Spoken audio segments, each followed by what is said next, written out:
This is Listen St. Louis with Carol Daniel. When I think about the critical issues facing Black and Brown residents in the St. Louis area, I often ask the questions: how did we get here? What's holding us back? And how do we progress? At 9 PBS, we want to deepen our understanding and change the narrative. Join me as I look for answers and discover solutions on today's podcast.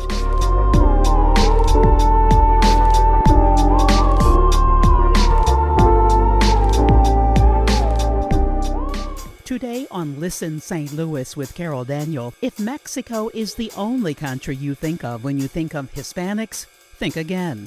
Our guest says the Hispanic community here is much more diverse than most realize. The president and CEO of the Hispanic Chamber of Commerce of Metro St. Louis joins us to discuss the economic and cultural impact of St. Louis's Hispanic community. Listen, St. Louis with Carol Daniel is supported in part by Midwest Bank Center and the Betsy and Thomas Patterson Foundation. Welcome back to another episode of Listen St. Louis with Carol Daniel. I just want to take a moment to thank you all for subscribing and to thank you for downloading. I actually saw a friend at church a couple of months ago, and he said, "Congratulations on the podcast. I love it." And I said, "Oh, have you listened?" And he said, "No." I said, okay, well, but he has downloaded. And I know that that's what happens. We download for later listening, and that is quite all right. But do make sure that you subscribe and leave us a comment. And you can watch past podcasts at 9pbs.org and share them with your friends and family and your colleagues. This is a conversation you are going to want to share today. I have been honored to be an MC and a partner with the Hispanic Chamber of Commerce of Metropolitan St. Louis for many, many years. And so I have watched the growth of the chamber. I'm aware of the impact of the chamber and the goals of the chamber. And so we definitely wanted to, as a part of Listen St. Louis with Carol Daniel, talk about Black and Brown residents of this region, what they bring, their contributions, and really today's conversation, who are they? That is an important question to ask of our next guest. She is the president of the Hispanic Chamber, Martha Garcia-Kampen. Martha, welcome. It's good to see you again. Thank you, Carol. It's a pleasure to be here. Thank you. I love that question. I'm going to say, who are we? Because there is a misnomer when we think of the Hispanic population, the Hispanic community in the St. Louis region. You and I are well aware of the fact that people often go to Mexico and they just stop right there. And that's what they think of when they think of Hispanic people. But wow, definitely not. What a mosaic, right? Absolutely. We are so diversified as a cultural group.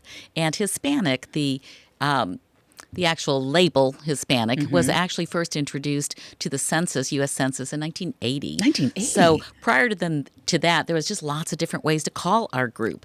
And in fact, I did Hispanic marketing back in the early 1980s, and I was one of the voices that was talking into what should we call this group that's emerging as a U.S. demographic, and with a lot of commonalities and a lot of diversities within the group as well. So very interesting. We go by a lot of different labels, including Hispanic, Latin American, Mexican American, Puerto Rican, Cuban. We represent 27 different countries of origin. Many of us have been here for generations. My father actually came over when he was 5 years old with his family to Kansas City, Missouri, which is where I was born and raised. So lots of different ways that many of us have made it here to St. Louis, and lots of the other thing is something that I've realized, and as I learn more about my own community. Right. We are a cultural group, actually. It's not a race. So when you look at race, there's certain limited races that are available to check the box, right, on the census group, right, which we all have to check boxes, apparently. But then if you notice, there's a lot of different ways to then identify after that. And so it's a cultural, we're the only group actually that self-identifies by ethnicity. So we have Cubanos, we have Afro-Latins, we have Mexican Americans, as I mentioned. We have Latino, Latina, Latinx, which that's a Anglo version of trying to be gender neutral. Okay. So now there's a new emerging label called Latine, which is more Hispanic or Spanish language origined. So the term Hispanic also is another thing that's interesting to me. Hispanic actually comes from origin of the Iberian Peninsula, where Spain is, Spain and yes. Portugal. Hispaniola is what it was called in the ancient Roman Right. days. And so Hispanic comes from that. So generally it's been come to be known as Spanish speaking or of Spanish descent. Okay. So if we know our history of Latin America, the Spaniards and the Portuguese predominantly, French and others, German, other countries as well, came, but predominantly Spain and Portugal came and colonized most of Latin America. And so most of the people throughout Latin America are a mix. So that's the first place where the Spaniards mixed with the indigenous people. Right. And Everywhere they went. Right. just about everywhere they went throughout Latin America, and created a new ethnic group of mestizo, which is where Mexican comes from. So it's a mixed blend of many different, from European to African to indigenous peoples as a group. So Hispanic comes from Spanish descent, whereas Latin refers to people from Latin America. So some people prefer to be called Latino or Latina, and others prefer Hispanic. When you were growing up, were you speaking Spanish in the home and then speaking English in school? What was your upbringing in Kansas City? And she and I have established that one of my favorite cities that I lived in was Kansas City. I lived in Kansas City for 4 years in my 20s, and I still go there all the time. A rich Hispanic community and culture in Kansas City. Yes, I love Kansas City. Is a great city, and actually, it has about 3 times as many Hispanic people there than St. Louis currently, because my dad, as I mentioned, came when he was 5 with his family, because at that time, this is the 1920s, immigration laws were such that they opened the borders and asked and invited and incentivized Mexican people to come and help build the railroads from Kansas City out west. So a large number of people came at that time. And settled there. My family included. My grandfather was actually a watchmaker, so he came to support the community. And then my grandmother started the first Mexican restaurant in Kansas City. Oh, my. So very established and ingrained, and started the Mexican cultural awareness in Kansas City. So then my mom came when she married my dad. They're both from the same small town in Mexico, which is a thing when people go back to their hometown on summer vacation. Right. They fell in love over those summers. Oh. And I know it's a very sweet story. It is. But so she came when she married my dad. So yes, we were raised very biculturally. Spanish was absolutely spoken in the home. Now, I'm the 6th of 7 kids. And we were in a very American neighborhood. So my older siblings, it was predominantly Spanish. By the time I came along, my older siblings were already speaking English in the home, and I did too. So I would hear Spanish and I'd respond in English. You know, I hear from, we probably all hear from different cultures who have come, different immigrant cultures who have come to the United States, and we're all immigrants, by the way.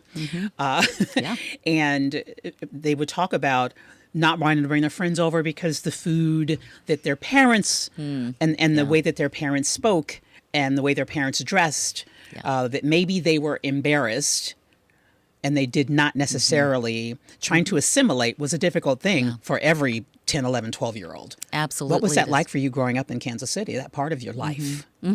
So it's very interesting because, there was a lot of that. There was a lot of curious children asking questions like, so what do you eat for Thanksgiving dinner? And so, depending on personality, we'd answer in different ways. My sister would say, oh, yeah, we just make a big burrito and wrap it around the turkey and just make fun of it, Yeah. And I'm like, she's well, the funny one. She was the funny one and would just like, that's what we do. And I would say, well, yeah, we eat turkey. What else do you think? I wasn't as sensitive to what they were potentially implying. Right. But I was just more matter of fact about it. Absolutely. But there's a lot of that. A lot of just, I would call it curiosity.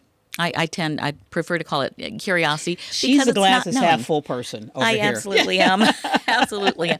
Well, you know what? I think it's important to expect the best out of people. Right. Until And they'll they rise prove you to that. otherwise. Yes. Yep, absolutely. Why is it important, Martha, that we even have an understanding of how diverse the Hispanic community is in the St. Louis region?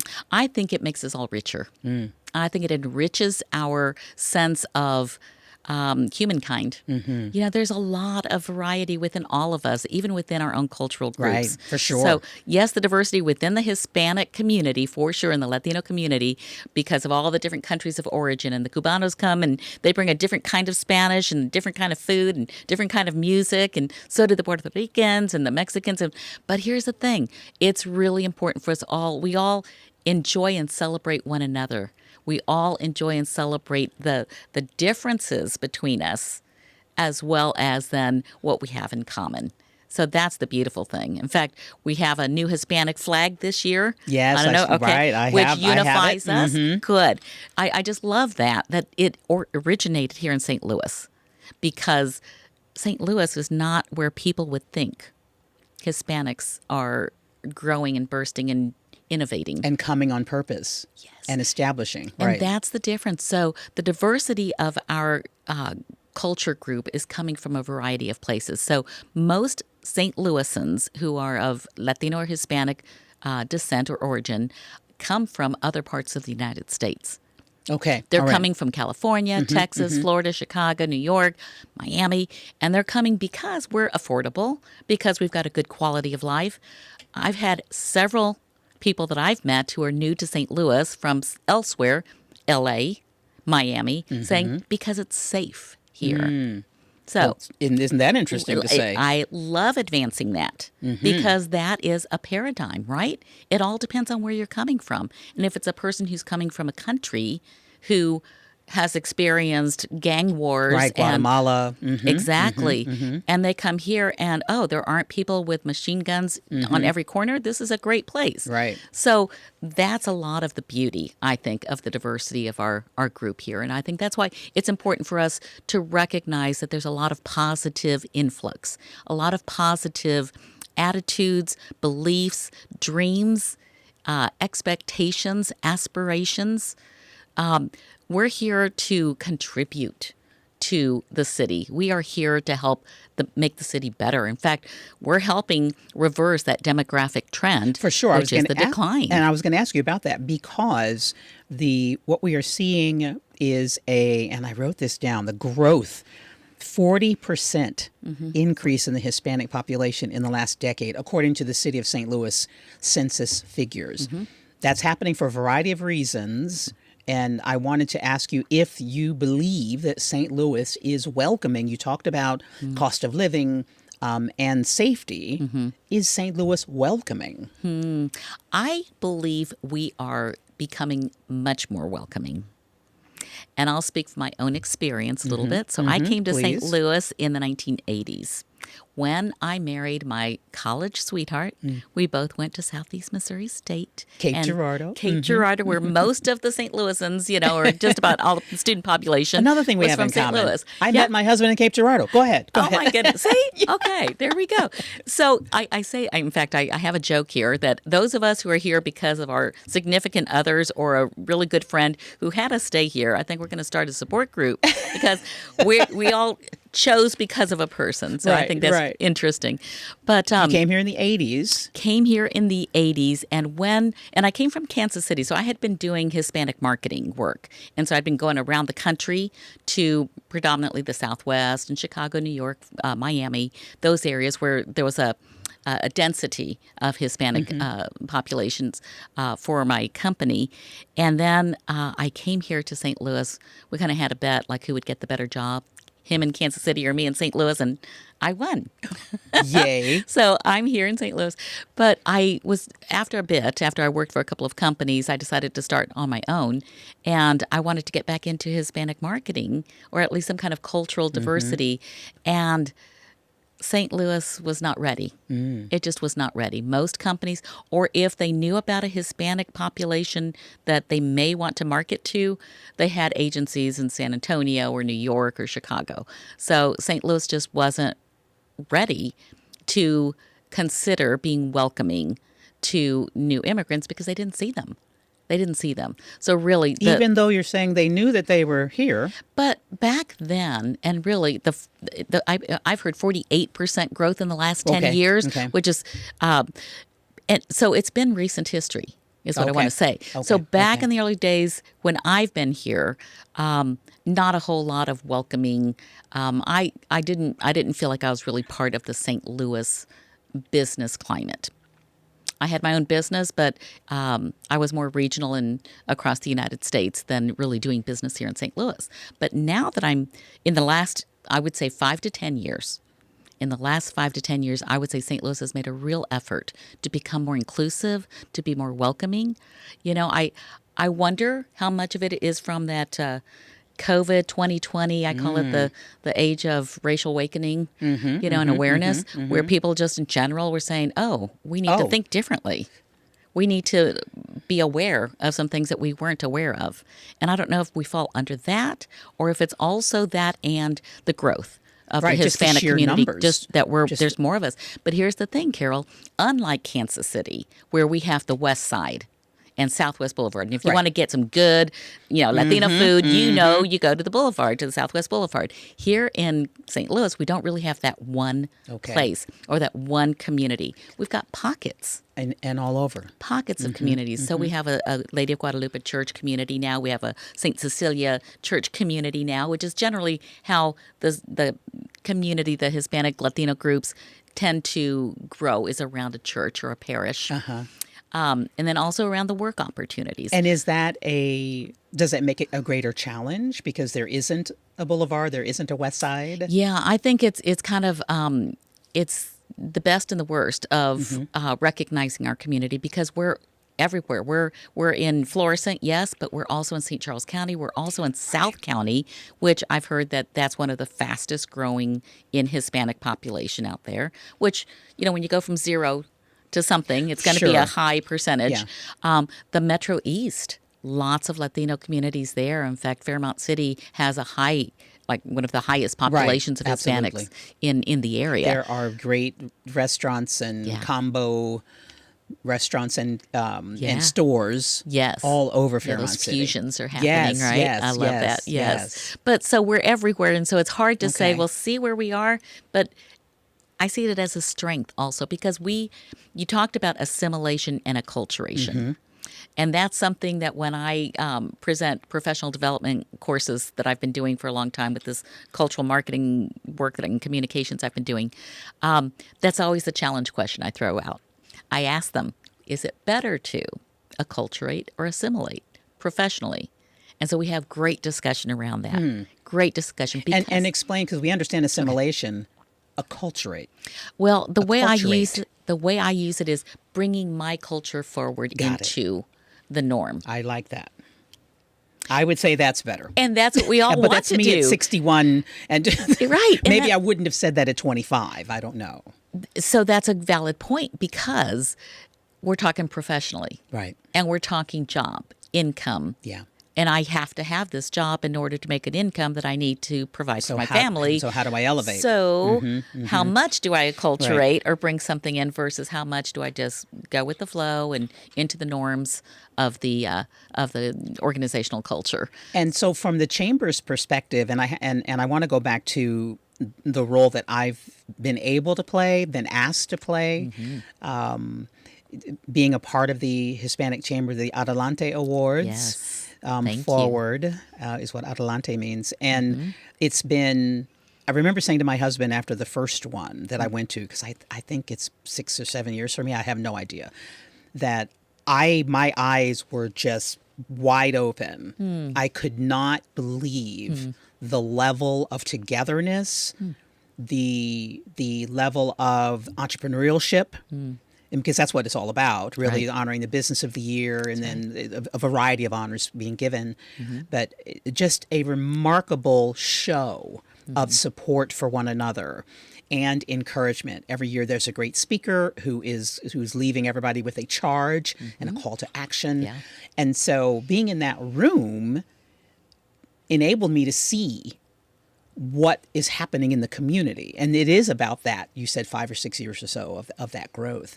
Yeah. Talk about the impact that the Hispanic community, the Mosaic, is having on the St. Louis region. And this is relatively recent, really. Well, we are the fastest growing in terms of businesses with Latinas, by the way, the women-owned businesses being the fastest growing in the country and here in St. Louis. We are the fastest growing workforce. And again, it's about jobs, right? Everybody's looking for workers. We Right. cannot find talent to fill the positions, and that's a big, big deal in St. Louis. Here and all around the country. All Yes, around the country. yes. So we are a growing labor force. We're younger than most. Talk about that. And I don't have the statistics right Yeah. now, and I don't know if you do either, but the last Adelante Awards, that, and in a meeting you mentioned this too, somebody did, of the age. Yeah. The majority Yeah. being under the age of 18, I That's think it exactly is. right. 50% 50%. people under the age of 18 are Hispanic. You just have to wrap your brain around that for a second and all that that means. All that that And if means. you are a business owner, if you are a CEO now, if you are a board member now, Right. you need to be looking at that eighth grader, for instance, Exactly. who is Hispanic. And 5 years from now, that person is coming to you and you plan now. That's it. And that's happening. That is happening Yeah. right now. That's exactly, and that's a lot of our growth and what companies are coming to the Hispanic Chamber to ask for is we're looking for good talent. Right. And we've got great talent. There's a lot of Hispanic professionals that are ready to plug in. In fact, we're also the most, I'm going to stay on age and then I'm going to tell you about education. Median age of 24 Fascinating. versus like 46, I think, in the non-Hispanic general population. So we're younger, we're having kids, we're buying homes. Educational level, we're more educated here in St. Louis than average across the United States. I think Really? we rank number 6 in the state of Missouri in education of bachelor's degree or higher for Hispanics. The Hispanic population in the St. Louis region, shall we Yes. say region, correct? Yes. Not just the city. The Yes. Hispanic population in the St. Louis region, in terms of its educational attainment, Yes. is 6th in the country. Yes. My goodness. Yes. And think about it, though. It's actually very logical. Washington University, Right. St. Louis University, Webster, Lindenwood. There you go. They attract a lot of Yeah. international students. Well, like what happened to you and me in Cape Girardeau, people find their They find lifetime their- partners they do- and or they a stay. great person that tucks them Yeah. into staying Yeah. or a great paying job. Because there's a lot of recruiters in those colleges, right? So that brings a lot of our Interesting. highly educated Yeah. Hispanics here. In fact, I remember years ago when I served on the board of the Hispanic Chamber, that one of the statistics that came out, and I was like, wait a minute. Did you guys see this stat? At our job fairs, there was actually a complaint because, so we have an annual job fair, which is coming up in February, by the way. And most of the job applicants were bachelor degreed, master degreed, doctor degrees, like a high significant number of the job applicants were. And What the was the job complaint? seekers or the companies were looking for entry level positions. Oh. And so so they everybody were was like, overqualified. where are the entry-level people? We just want people with high school degrees. What happened? I thought that was the Hispanic population. Back to the myths, back to the We haven't preconceptions. talked about the myths yet. Well, Yeah. just all the different, what do we think? Who are we? Right. We are educated. So we the are, one we of the have myths established. is that the Hispanic population is not educated. Yes, that we are What year struggling to is get it? struggling to get a high school education. Yeah. Now, if you go across the whole United States, if you're looking at Los Angeles, if you're looking, in other metro larger areas metros, yeah. that are more established, maybe, and maybe where populations have been more minoritized in their communities and their Mm-hmm. areas. That may be true, and I know that there's some stats that definitely we're That trying to bear get that out, right. more people of color in general, Yes. to attain a higher degree in education for a variety of reasons that we probably don't have time to go into right now. But That is not the case. educational here, it's not the case here. So I would imagine that the upcoming job fair, we have now changed. Yeah, so we've So got we more bring of in a. more people who are looking for a higher educated population. That's correct. So, and in fact, I just had a great conversation with one of our corporate members about looking for middle managers and higher level managers. So another interesting stat that really stood out to me about our population is we're roughly around 20% of the U.S. population. We're about 17% of the workforce across the country, and we're only 5% of executive level or above in Fortune 500 companies. 1% for women, Latinas. So there's a huge gap. There is a huge There's gap. a huge gap. And that's part of what the Hispanic Chamber is about, is helping to advance those career opportunities, helping to bring in more higher level career professionals or help them rise within their corporations. People do think of chambers and they think of business owners only, but that's never been Right. who constitutes membership. What constitutes membership in most chambers? It's not just business owners. That's true. Yeah, that is absolutely true. So our membership is made up of about half, 48%, small businesses, and then another 20-some% is nonprofit, and then the balance is large corporations or individuals. So we have a good balance, and of our small business, actually the small business is more than 50%, and then 48% are Hispanic owned of the small businesses. So it's a variety there, but the three pillars that we try to serve in our Hispanic Chamber of St. Louis is the small business owner, for sure, startup all the way through to succeeding to the $1 million plus. As somebody came up to me and said, I want to be part of the $1 million plus club, because I said 10% of our Hispanic owned businesses are achieving $1 million or more in revenues. So they're like, I want to be part of the $1 million club. And I was like, okay. yes, that's what we're going to help you do. That's what we're about. And then we also have the corporations and nonprofits that are looking for workers and volunteer opportunities as well, volunteers. And then we have our workforce. So we have our career professionals who are advancing, and we have a lot of Latin ERGs that are growing. That's new here in the last few years. ERG? Oh, sorry. Employee Resource Group, Business Resource Group. There's a few affinity groups. They have a lot of different labels. But yeah, so we have a lot of those emerging as well and wanting to connect with each other. Right. And then we've got subcontractors and independent contractors who also are looking for work and skilled labor. Right. So those are the people that we serve. And that's everybody. Yeah. That covers a great deal. So so the one myth that we talked about is that Hispanics are un and undereducated. Not true in the St. Louis region at all. What's another myth, Martha, that we need to dispel today? Well, we're not all immigrants. I mean, in terms of this year immigrant Right. that I just came from another country.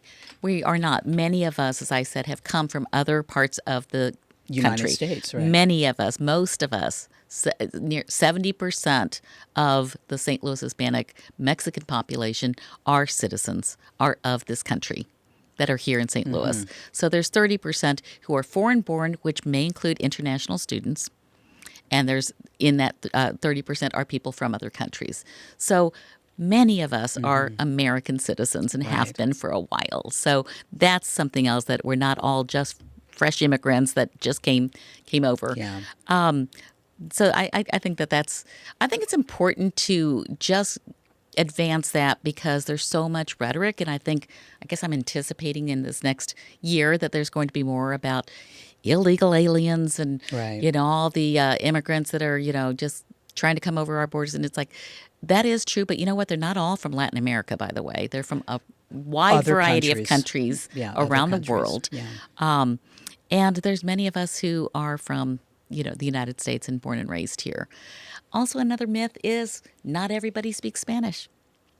Don't make that assumption Don't. when you Yeah, don't. look at me Right. or see that my last name is Garcia, that I may automatically speak Spanish.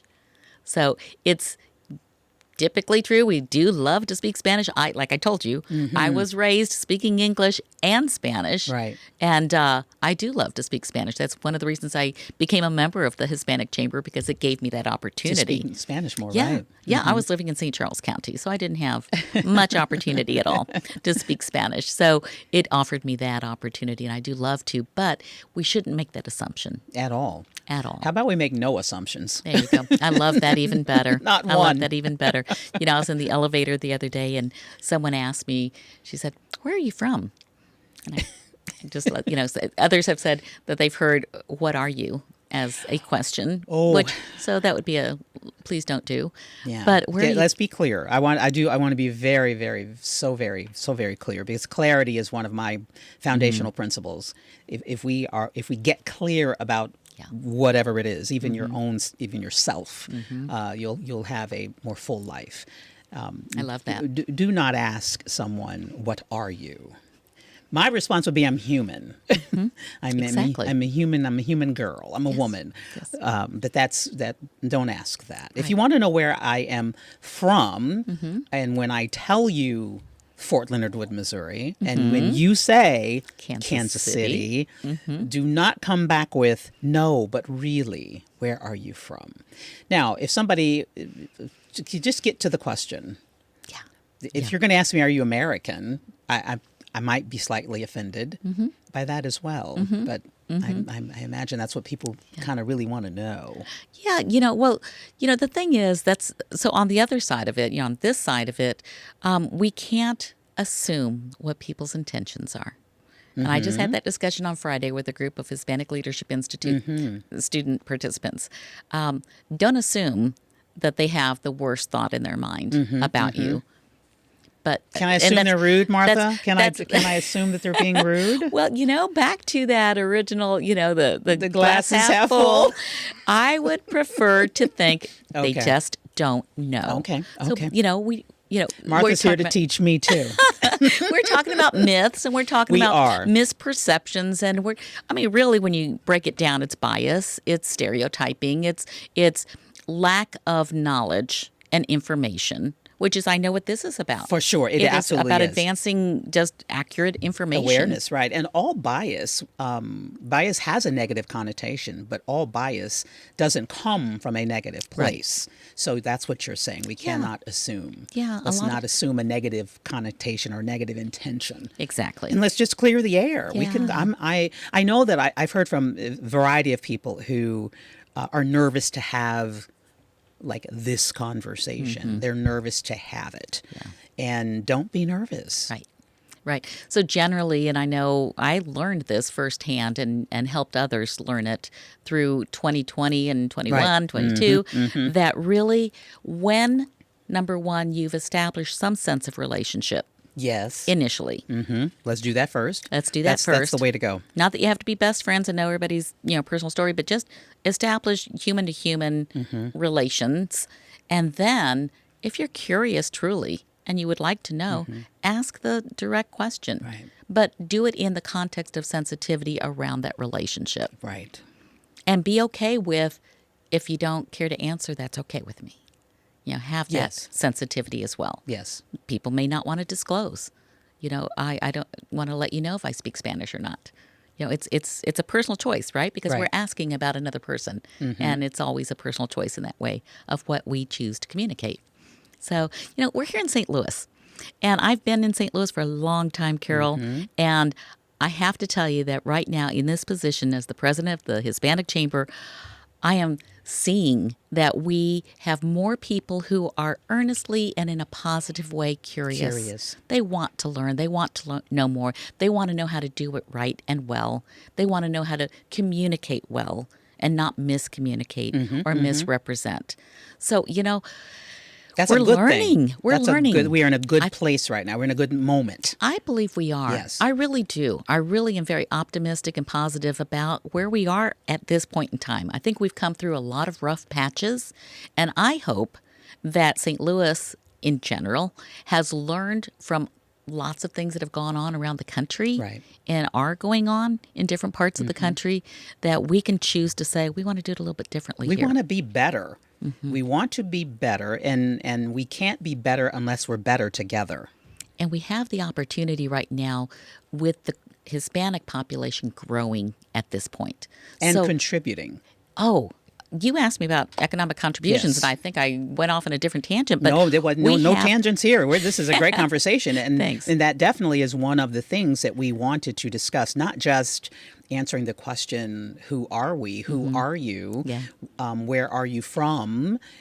Because there is a mosaic. And we want to dispel the myth that everybody's from Mexico. We want to dispel some myths and provide clarity of who this population is.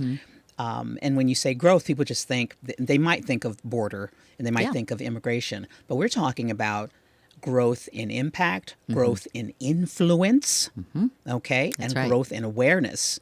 Okay, so talk about the growth of impact. So, impact, I mean, the positive growth, the positive impact. We are buying homes. We are buying furnishings. We are paying taxes.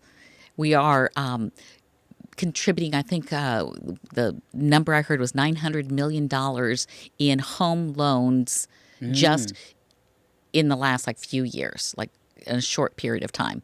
That's how many loans the banks have earned from the Hispanic people. Buying cars. We are contributing economically through our purchasing power, which is very much increasing. So we are increasing and advancing career-wise. We are increasing and advancing with business ownership, which gives us the revenue and the income to then the spending power. But you know what? I think some of our best impact is with our music, with our food, the colors, the textures, the flavors of all things Latino. Because if you go to the Hispanic Festival, if you go back down to the Festival of Nations and how many different Latin, I just love. That's one of my favorite festivals, by the way, just because of all the different diverse flavors and colors and smells that you can experience walking down a lane. But we bring in lots of different kinds of food. So it's not just Mexican food, tacos. You know, I grew up, so my dad and mom had a restaurant. And so as kids, of course, that's what we did. We worked at the restaurant. And I went on every weekend to help make tamales and enchiladas and help prepare the food for the next week. And it's just what we did. You know, I didn't ask for pay. It was like, this is what I did. So, but I remember people coming through and going, taco? What's a taco? Really? Yeah. Oh, my gosh. Or looking at refried beans and going, ooh, what's that? And my dad would always... He loved to share his culture, would say, just taste them. If you don't like them, you don't have to pay for them. But they're delicious. They're pinto beans that we do this and this and this with it. So it was really pretty funny. But I remember learning that people were not aware. So that's I had no idea that there was a time when people did not know taco. Oh, yeah. So now it's not just tacos, though. I mean, now if you think about buñuelos, empanadas, if you go down to some of our restaurants even different parts of Mexico, Yucatan, and the cuisine that comes from the southeast of Mexico and with a lot of seafood and very different flavors from what you would find in central Mexico or what you would find in northern Mexico. And that's just one country. And I think I just got a news release a month ago about a new restaurant with the flavors of Yucatan. Yes. So that will be well open by the time people see this interview. But yes, Molenka, I think is the name of it. Yes, I believe so. I believe so. Yeah, they're great. It's they're a great story. Two brothers who they're trying to bring forward their abuelas, their grandmother's recipes and her personality and her passion for food. And in the presentation, I got to taste some of it. Delicious. Yay. Delicious. And so the impact is cultural and economic. And does it get any better than that?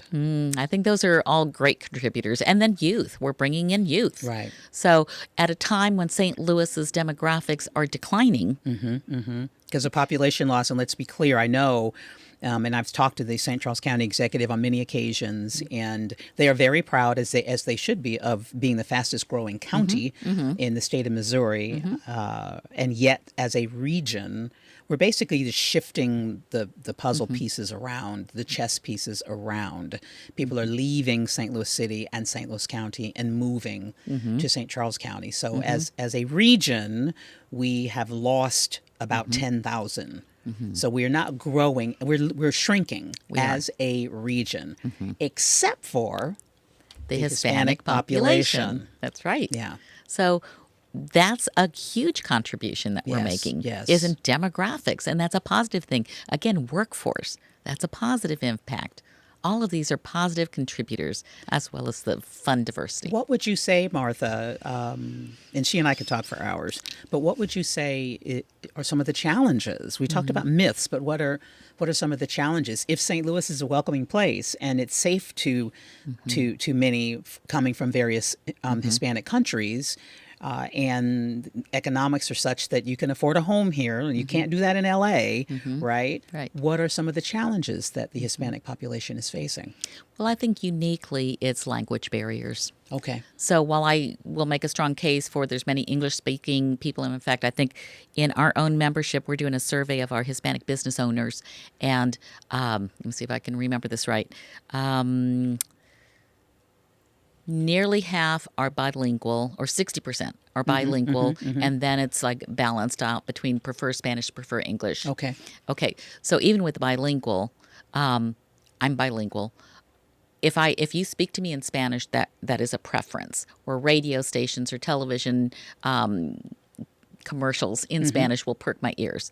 So for many people, however, Spanish is their primary language. Okay. They're learning English. And so when there's no Spanish language available for information they need, then that can be a barrier. And that's a challenge for us, I think, collectively in the country, but here in St. Louis in general. And you have to start with certainly government services. Yes. So Yes, healthcare, law, government, the justice, all of it. Yeah, and just learning. So a lot of our business programs at the Hispanic Chamber, we're going to start offering them in Spanish for, especially for startup and new businesses in St. Louis. Not that people don't speak English, but because they learn best in their native language. For sure. And express themselves best. Exactly. Right. And totally when you're trying to understand learn that. new concepts, of course, it's easiest in the language that you know best. So that would be one challenge for all of us, we is do just want- to make sure. We do want crucial information delivered. Right. And Right. we found that, learned that during COVID, during the pandemic. There was not a lot of Spanish language COVID prevention information, why we should get our vaccines, how to get our vaccines. In Spanish. My. Yeah. In fact, that launched one of the nonprofit organizations that we have here, STL Juntos, to just do that, to just start translating things into Spanish. Oh, my goodness. Okay. So that's a challenge. I think that language barrier is Right. probably our most unique primary challenge. Okay. And then I would say the second would be just the bias or the stereotype or the assumptions that many people will see if they see us and make assumptions about we may not be legally here and just going in a wrong direction from that. So I would say that's another challenge that we have, generally speaking.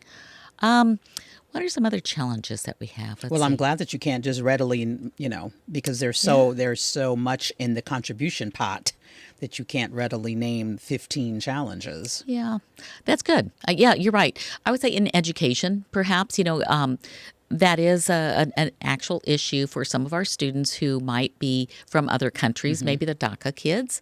So I don't know if you're familiar with the I DACA am. program. But before DACA was a program, there were many young people going into college in high school going into college who were not sure if they're going to be able to go to college because they weren't eligible for federal grants or loans or funding. So they were having to find their own way to fund their college. And then there were even some concerns about whether they were allowed to attend Right. different universities and such. So that's still a challenge. DACA does help a large group of people, but there's still some people who have challenges with achieving educational goals. So, and then I guess I would broaden it, that question, Carol, and say immigration in general. Right. So as I've researched the immigration laws and rules over the decades, right, it's kind of crazy. It's like, wide open doors, shut, close, wide open, shut. Only for STEM, only for these trades, only for these type of visas. We have all these different kinds of visas and residence permissions, and they're ever changing depending on administration, depending on a lot of things. So we really need to solve the general immigration issue of who's allowed in our country and how, because the process is arduous. It is if anybody wants to ask why are there people coming in illegally, well, number one, they're trying to get away from a very, very bad situation. Many times their life is at risk. Their children's life is at risk. Gangs and other assaults, poverty, no course of action to take, no educational opportunities. Mm-hmm. So they need to find a better place, which is what America's about. Mm-hmm. But it's arduous to get through the channels. The laws are not easy for people to become citizens. And these are people who want to work, who want to participate in the school systems, who want to be good parents, who want to buy. They want to earn so they can buy, so they can stay, so they can contribute. And it's certainly not to say that the system should be easy, but it is to say, and we have heard this from politicians and policymakers, that the system has long, and we mean my entire adult life, the system has been in question. It's been in shambles. I think I could safely say it's in a shambles. It's a patchwork. It has been in need of real political vision for decades. Collectively, we've got to get off this bipolar, this way or that way, and come up with a third solution, something that's a little bit more reasonable to the majority of us. There's going to have to be some compromise on both sides, and we've just got to get to that point, because right now there are hundreds of people's lives at stake, literally, and families being torn apart because we cannot get our laws together. We cannot figure out how to make it work. And for people. inaction is, which is what has been the case, inaction really should no longer be an option. We should act, and we are as the late President Reagan said, the city on the hill. We are supposed to. We think of ourselves as Americans as the bright shining light on the planet. And so that's who we should be the bright shining light. And so how do we do that? And how do we do that? We do that by being very humane in how we allow people into our country. And I agree, laws are laws, but sometimes we have to question the laws. We always have. Otherwise, I'd still be enslaved, and we would still be enslaved. That's we question the laws. That's right. Right. That's right. So we have to. It's not a question of legal, illegal. It's a question of the laws needing to be ratified, changed, improved to help, because we have a problem in this country. We need workers. Right. There's a huge shortage, and the population is aging. And the population is aging. They're not, the whites and blacks are not having as many children. And so Hispanics are. We're having, I think we're at 4.5 average kids per family. Really? Yeah. Yeah. Because it's like 1.7. Then that 0.7 child. I know. I wonder about that poor child. But that's very real. That's very real. Hispanics are a solution. We are, I love to say, we can be the solution for so many things. Willing, wanting, able to work. Yes. Willing, wanting, able to work. Yes. Hard workers. Yeah. We just want better lives for ourselves. Yeah. We just want to contribute. And this is not, I'm not a politician. Nor am I. But I am a citizen. And citizenship has its responsibility. Yeah. And it's not just for me to be able to drive over great roads and send my kids to great schools and be able to shop whenever I want to. That is not what citizenship is about. I gave a speech, Martha, many years ago to it wasn't the IRS, but it was at a government agency, I just will say that. And it was the 4th of July. And I thought, you guys want me to speak for a 4th of July? What it means to be an American? You want me to? Wow. I was so stunned by that. And I love that opportunity for you. And it was a great opportunity. And I talked about, what it meant to be an American. And it wasn't about barbecues and shopping. My late father's retired master sergeant. He was a drill sergeant for many years. And Jim Crow South, both of my parents grew up in what I often call Mississippi Burning, that terrible movie. They grew up in the segregated South. And my mother talked about having to get off of the sidewalk so white people could pass. That's what my parents went through to give their 5 kids the life that we've had, and now their grandchildren and great-grandchildren. And so what it means to be an American, to me, it's very real, and I'm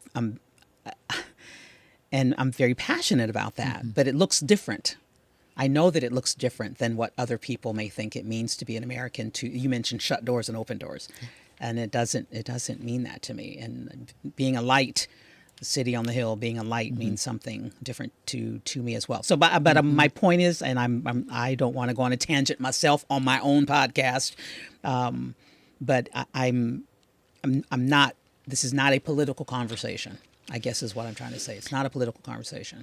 No, it's this not. is about who our neighbors are. That's it. Yeah. It's about, just as human beings, and as we said up front, gaining understanding of different perspectives and different walks of life and different paradigms. So when you come from a place of poverty, you see things differently, and you want to work harder, and you want to do good. You want to make good. A lot of our members, in fact, a lot of what we're going to be doing in the next year, I'm excited about this, for the Hispanic Chamber, is to just advance a lot of the success stories that we have. We have many, many successful business owners. So many. Successful career professionals, successful skilled laborers who've gone from doing some work here for a few houses to having multi-million-dollar companies. And they're contributing to the St. Louis region. Those are success stories. There's a lot of that going on in all of our communities. And I think it's just a matter of thank you to you and PBS for contributing, putting a spotlight on these success stories, these positive contributions. So it's really about that. It's about awareness. And I love it that one of the that the theme here at 9 PBS is stories that move you, and this is a story that should move us and elevate us. And so I'm so glad that we've been able to educate and provide clarity and dispel, I hope, some myths, and let us know who our neighbors are. And our neighbors are vibrant. Our neighbors are engaged. Our neighbors are active. Our neighbors are getting it done. Yes, and lifting this community while they are doing it. And anything that we can do to highlight that story is something that we are all about here at 9 PBS and Listen St. Louis with Carol Daniel. Martha, it is so great to see you always. Thank you, Carol. It's been such a pleasure being here. Thanks for the great conversation. Great conversations. We've learned so much, and they can learn more by going to the Hispanic Chamber website. Yes, hccstl.com, the Hispanic Chamber of Commerce of Metro St. Louis. We are here, and we're here to help. We're here to connect. We're here to amplify. So we're here to grow and help people grow their dreams. They are doing it. They are doing it. Thank you so much for joining us on another episode of Listen St. Louis with Carol Daniel. As I mentioned, people are subscribing, people are downloading the podcast, and people are sharing it. Are you? I would ask you to do those things, to share this podcast. We have intentionality in every conversation that we are having. We want to provide clarity, and we want to elevate the conversation here in St. Louis. So do share this podcast and become a subscriber, and tell your friends to become subscribers as well. So go to 9pbs.org and you can find our previous podcast of Listen St. Louis with Carol Daniel. We'll be back with more. Thank you so much for joining us.